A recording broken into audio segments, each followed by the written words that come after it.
सुप्रभात बच्चों। बच्चों हमने पीछे पढ़ा पाठ भाई साहब प्रेमचंद, लेखक प्रेमचंद जी की किस प्रकार वो गांव से दूर एक हॉस्टल में रहते थे। हॉस्टल में वो अपने बड़े भाई साहब के साथ एक कमरे में रहते थे। उनकी उम्र महज 9 साल थी, जबकि उनके भाई साहब की उम्र 14 साल थी। बेटा उनकी उम्र में 5 साल का अंतर था, जबकि उनकी कक्षा में 3 साल का अंतर था। अब आप सोचोगे 3 साल का अंतर कैसे था, क्योंकि बड़े भाई साहब 2 बार फेल हो चुके थे।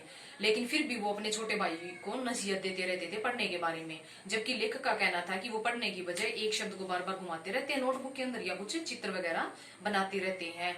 लेकिन फिर भी वो उनको नसीहत देते रहते हैं।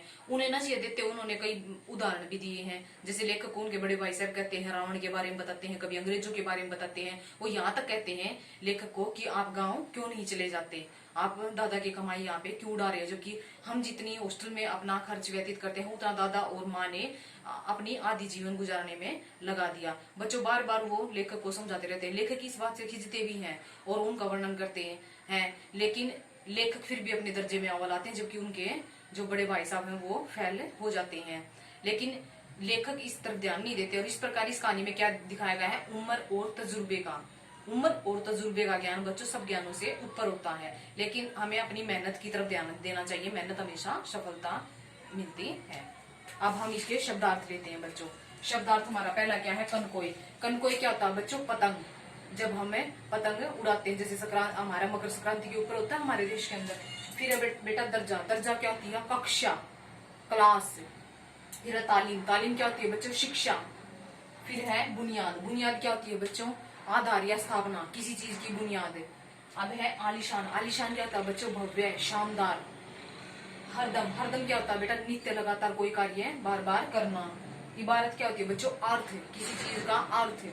फिर है स्कीम। स्कीम क्या होती है बच्चों, योजना, किसी चीज की योजना बनानी।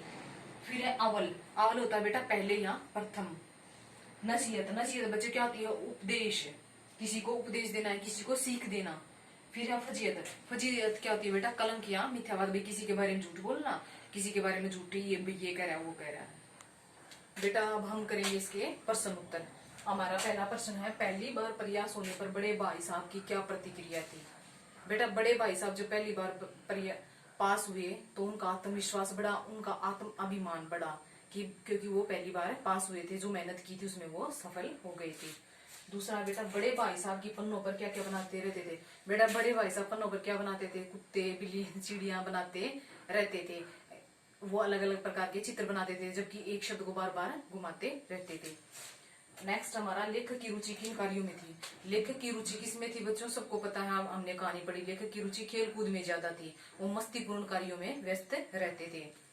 नेक्स्ट बेटा, लेखक को बड़े भाई साहब की लघुता का एहसास कब हुआ। लेखक को जब शिक्षा व साक्षरता में अंतर समझ आया तब उनको अपनी लघुता का एहसास हुआ और उन्होंने मेहनत करनी आरंभ कर दी और अपने बड़े भाई के का सम्मान किया, क्योंकि वो समझ गए थे कि तजुर्बे से बड़ा कुछ नहीं होता है। बड़े भाई साहब का चरित्र चित्रण अपने शब्दों में लिखो। बेटा बड़े भाई साहब का चरित्र, वो बहुत ही अध्ययनशील थे, वो एक अच्छे चित्रकार भी थे, वो एक अच्छे बड़े भाई भी थे, क्योंकि छोटे भाई को बार बार समय समय पर नसीहत देकर उसको शिक्षा में रुचि बनाए रखते थे। वो बहुत ही अच्छे इंसान भी हैं।